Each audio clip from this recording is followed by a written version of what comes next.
Viewers of Equinoxe Television, is 6 p.m. the news hour. Thank you so much for joining us.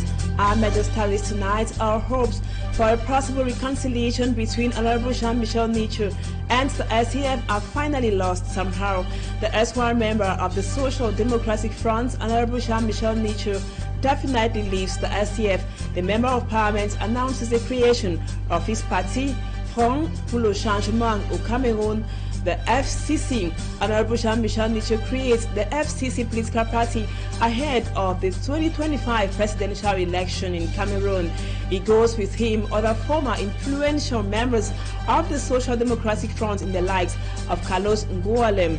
Honorable Jean-Michel Nichu talks to us about his vision and motivation in this edition of the news. And what is wrong with the Deya Dibamba road stretch precisely around Misole? In less than 2 weeks, close to 10 persons have lost their lives in different road accidents along the road. Viewers, those are our major stories. Details when we come back.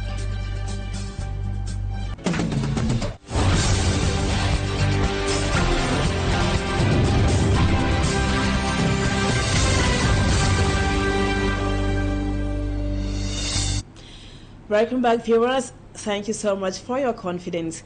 We begin with these human interest stories. First, here in Douala, where 2 suspected bandits have almost been lynched to death by an angry population.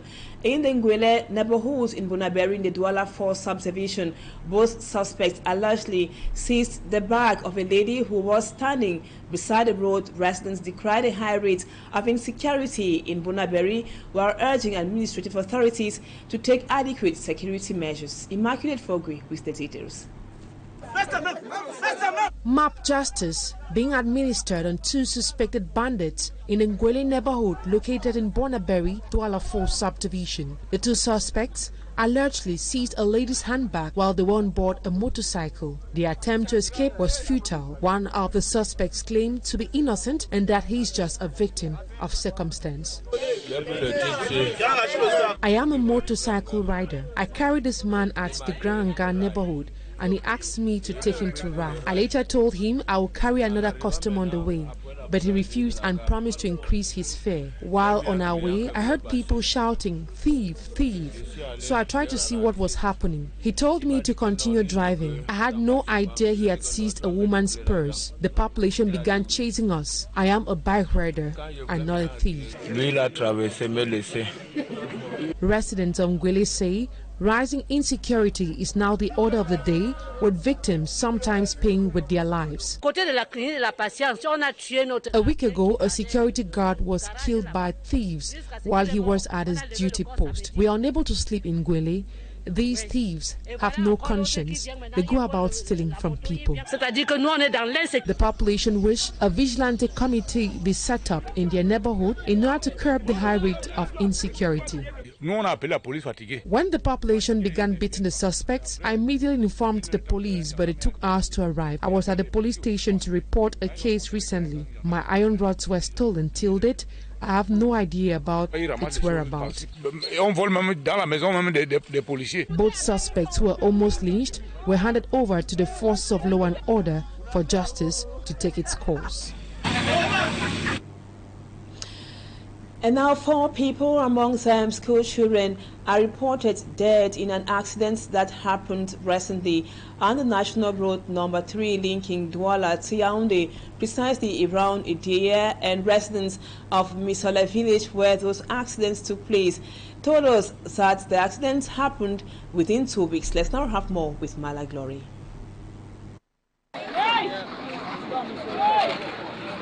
A private vehicle, almost in the state of no repair, lost control and got beneath a heavy-duty truck in the Misole village around Ideya on the National Road number 3.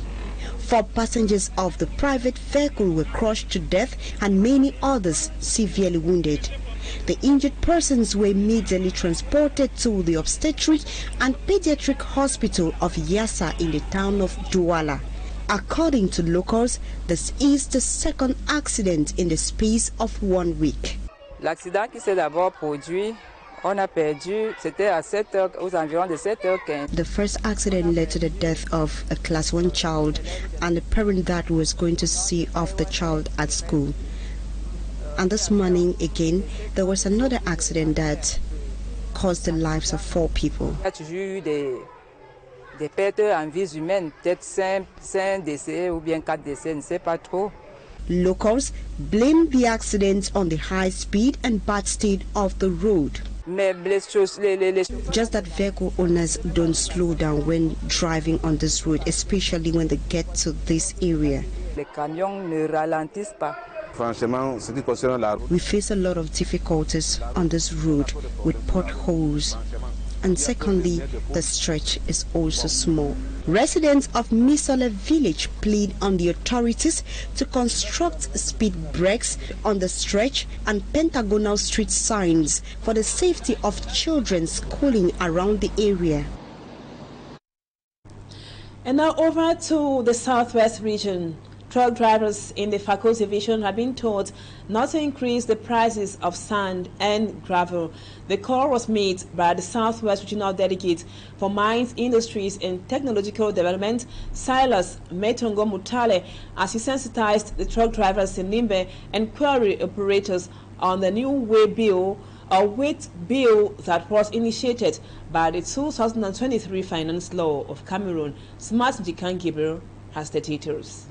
After several months of misunderstanding between truck drivers and quarry operators about who to pay the way bills imposed by the 2023 Finance Law, the Delegate of Mines, Industry and Technology for the Southwest brought together the actors for a sensitization meeting. Sensitize the local population on the implementation of way bill, secured way bill that was inscribed in the 2023 Finance Law. The both parties acknowledge that the secure way bill is a state policy. Each truck driver that carries quarry material must be able to use the secure way bill. The drivers are only authorized to carry quarry materials or to buy quarry materials from legalized quarries. Amongst the resolutions taken was that which said drivers should buy their quarry product from legal quarry. The truck drivers must use the secured way bill to transport their products, while quarry activities have been stopped at night and quarries without authorization won't have way bills and can't sell their products. We are happy that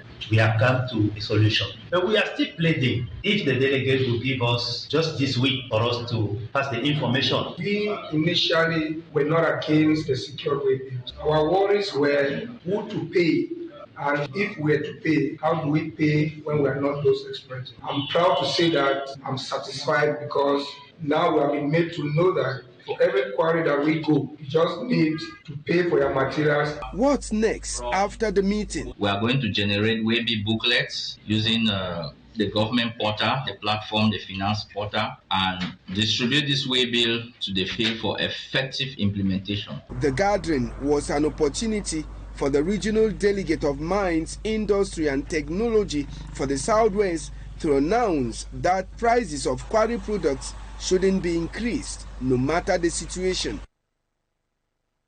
In politics, viewers, we told you in the headlines that a new political party enters the multi-party political arena in Cameroon. Some militants of the Social Democratic Front, recently auto-expelled from the party, have launched a new political party, Front pour le Changement au Cameroun.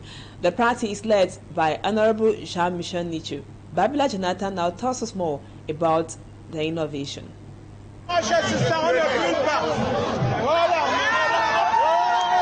Former Social Democratic Front bigwig Honorable Jean-Michel Nichu confirms his definite separation from the SDF. The creation of a new political party, Front pour le Changement au Cameroun, FCC, marks the beginning of a new political perspective for Honorable Jean-Michel Nichu and his followers like Carlos Gualem and others who had gathered under the banner of the G27 platform. Le G27 n'est pas un parti politique. À un moment donné, il fallait trouver une forme juridique.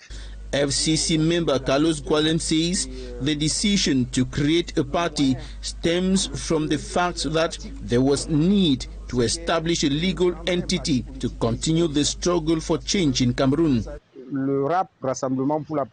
FCC emerges from Rassemblement pour la Patrie, created by Honorable Jean-Michel Ninche in 1992.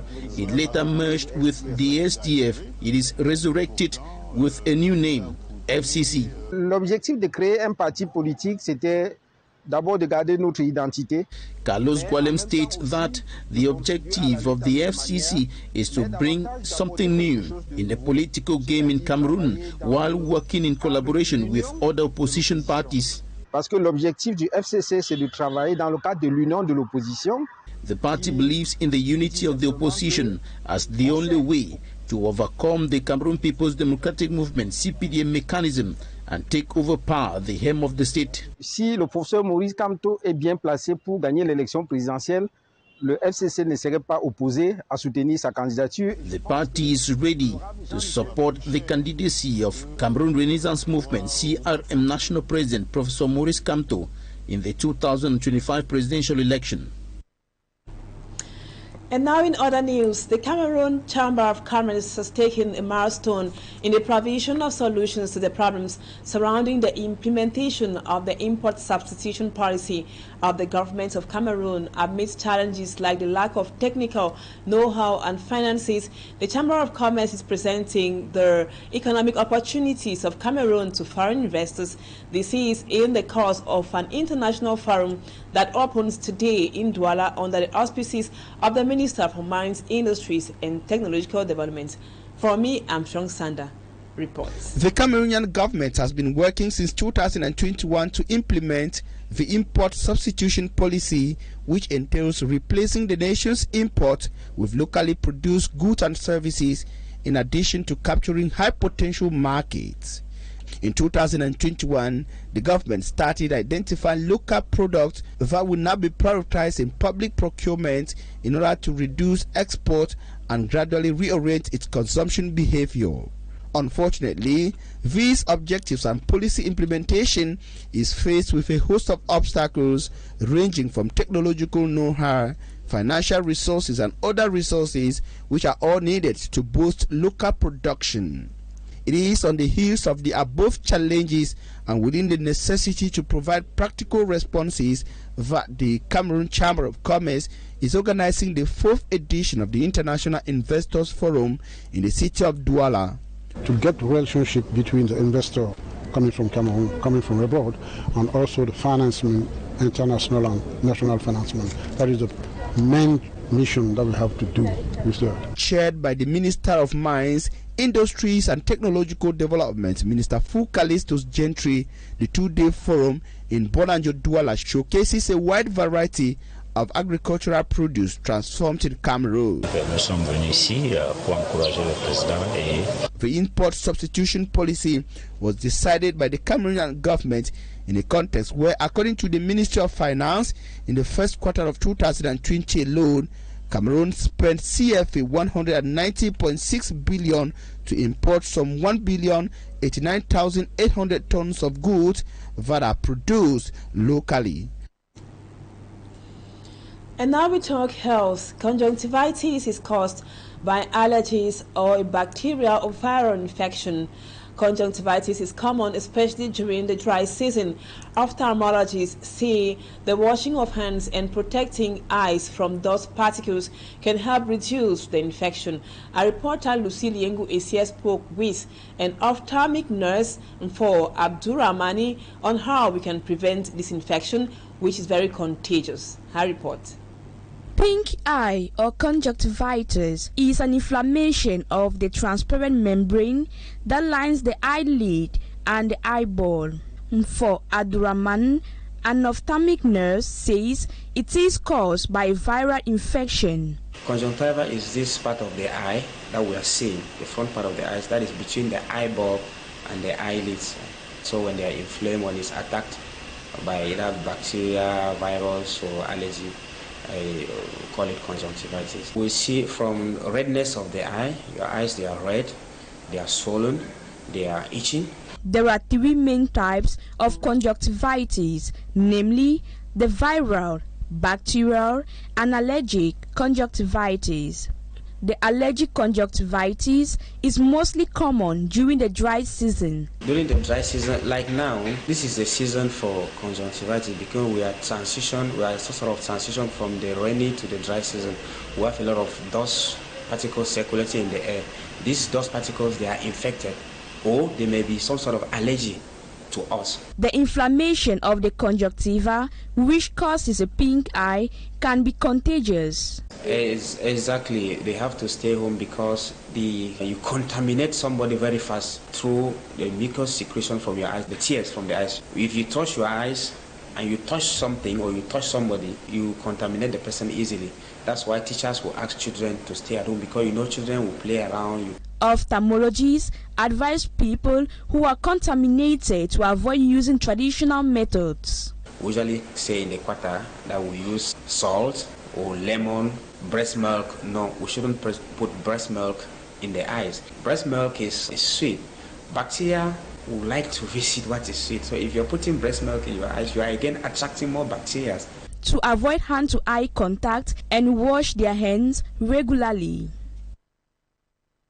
And now, out of our national frontiers, Liberia's incumbent president George Weah and main opposition leader Joseph Boakai will face each other in the election runoff that will be on November 14. Meanwhile, in Mauritania, a prosecutor demands that the former president Ahmed Ould Abdelaziz be slammed a 20-year jail term for amassing wealth during his reign. Innocent Aze has the details of these stories and also the present situation in the Gaza Strip. Liberia will plunge into a presidential election runoff on November 14. This was announced by the National Electoral Commission on Tuesday after results showed that the two front-runners, President George Weah and opposition leader Joseph Boakai, failed to secure enough votes. Weah holds a slim lead at 43.83% of votes, while Joseph has 43.44% of the polling places. None of the 18 presidential candidates received more than 3%. Political analysts raise worries over risk of violence in the second round. The West African bloc, ECOWAS, warns against any premature declaration of victory and said it will crack down on any instigators of violence. In Mauritania, a prosecutor, Ahmed Mustafa, on Tuesday requested a 20-year prison sentence for former President Mohamed Abdel Aziz over allegations he abused his power in order to amass wealth when he ruled from 2008 to 2019. Aziz has been in court since January 2025. Aziz has maintained his innocence and said the trial is political and should be dismissed. Elsewhere, Hamas-run health ministry says over 700 people have been killed by Israeli airstrikes in the Gaza Strip in less than 2 days. Israel's military reportedly struck 400 terror targets and killed several Hamas commanders over the same period. It declared that it will not reduce its attacks despite Hamas' release of another 2 hostages. The health ministry disclosed that the territory's healthcare system could collapse and 12 out of 32 hospitals in Gaza were out of service. The others were running out of fuel and only running the most essential services. And viewers, that does it for the first part. The news talking points comes up next. You don't go anywhere.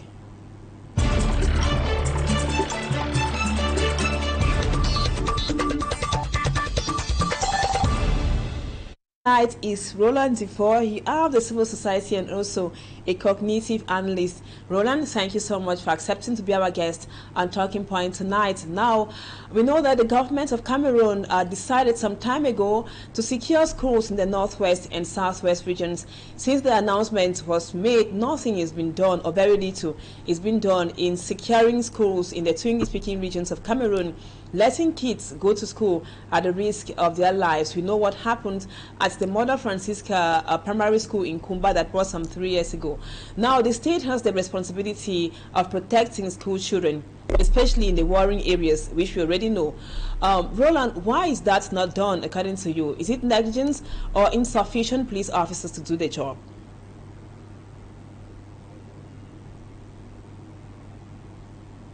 knows that it's the duty of the state to protect its citizens. Now, the separatist fighters have no duty towards the population, so if there is insecurity, it is the duty of the state to come in. Now, wanting to know if it's negligence or it's lack of adequate security forces to protect the population, I think if we come from that perspective, we will be looking at the question from a wrong angle. There is a crisis, there is a war. It's not about just protecting these children. It is about solving the crisis first. What are you protecting them from? You're protecting them from people who live in their communities. For how long do you think you can protect them? You're protecting them from people who know the communities better than the security officers who come from outside. Is it therefore possible to protect these kids? No, I do not think it's possible. But what I think is possible is seeking for a lasting solution to solve the problem and not to look at the symptoms. The problem has to be solved. How much is it going to cost the government to secure the population, and for how long, and how efficient will this be? I do not think that it's possible for government to do this, because this is an internal conflict. This is a conflict where the population themselves know those who come towards them or who are fighting with government. They are children of the community. It's impossible to say that government is supposed to protect them from these people. So what's supposed to be done is actually the search for a long-lasting solution to the crisis. And now, on the field, Roland, we have seen governors, prefects and sub-prefects in the English-speaking regions of Cameroon during their contact tour in schools, telling parents to send their kids to school when they meet empty classrooms. Do you think these administrators are logical with such recommendations despite the insecurity, or they are just doing their job regardless? Well, in my opinion, it is glaring that this is no longer an issue about the kids going to school or caring about their education. It is more of a power play. It is more of a depiction. It is more of a need to show who is in control. The separatist fighters on one side and the government forces on the other side are trying to, or are at loggerheads to prove to one another or to the international community who is in control. Sending kids to school amidst all the violence is a very reckless act. It's a very reckless act to carry out because this is actually supposed to push the parents to fight the separatist fighters. So it seems like it's sort of a government strategy to break down the resistance or the crisis, to break down the crisis by pitting the population against the fighters. So rather than addressing the situation as it should, government is using techniques which will force the population to comply to rules. But unfortunately, the population are met with forces from both sides. So who do they actually have to listen to? That's where the problem comes in. They live in the communities with the separatist fighters who are there with them all the time. And so when governors pass these laws or pass these orders for them to send the kids to school, we see that it's obviously not for the good of the community or for the kids going to school. It is just out there to show that I am in control, and it's unfortunate. You know, it's said that when the elephants fight, the grass suffer. That's what the population down there on the field are right now. They're just the mere grass suffering from the tussle between these two forces. It's rather unfortunate. And now it's 3 years since children of the Model Franciscan Academy in Kumba, Fiango precisely, were shot dead at close range by armed gunmen. We have heard of teachers killed in the northwest and southwest regions. Locals or elites in a bid to assist these kids or assist children in those warring regions who do not have refuge in safer towns have created community schools where the kids can even learn how to read and write. Fortunately, unfortunately, Administrators in some areas have banned these community schools without any valid reason, or with very little reason, let me put it that way. What's your analysis of such a move by the administrators who are not aware of the risk kids are exposed to when they attend conventional schools? Again, it is clear that this is a power tussle. The creation of the community schools is supposed to provide education to the kids. But within the power tussle, the government will not accept this, because creation of a community school is a depiction of a lose of power from the side of government. And on the side of the secessionist forces, it's proof of power that the system has been broken, and so they are creating their own schools. So when government comes and destroys the community schools and halts them, it is clear that the plight of the kids, or the necessity for the kids to go to school, has not always been the main issue. The main issue has always been who is having power over who within this region, or who is controlling what. And so we know that it's impossible that government accepts that community schools come in. If government did not provide that nomenclature as community schools, it is most probable that this will not be accepted. And so it's not just an issue of the kids going to school anymore. It's more of an issue of who is in control. Systems are being created. The ghost towns were created, and the system is almost being put in place, and people are beginning to adopt the new systems. And so when kids are led to go to the community schools, I mean, from the government perspectives, what happens? It's proof that government has lost its grasp. It's proof that government has lost its grasp over its population, and so this is not possible. It's unfortunate that the grass is suffering while the elephants are fighting, but like we say, the main solution is looking for a lasting solution to this issue.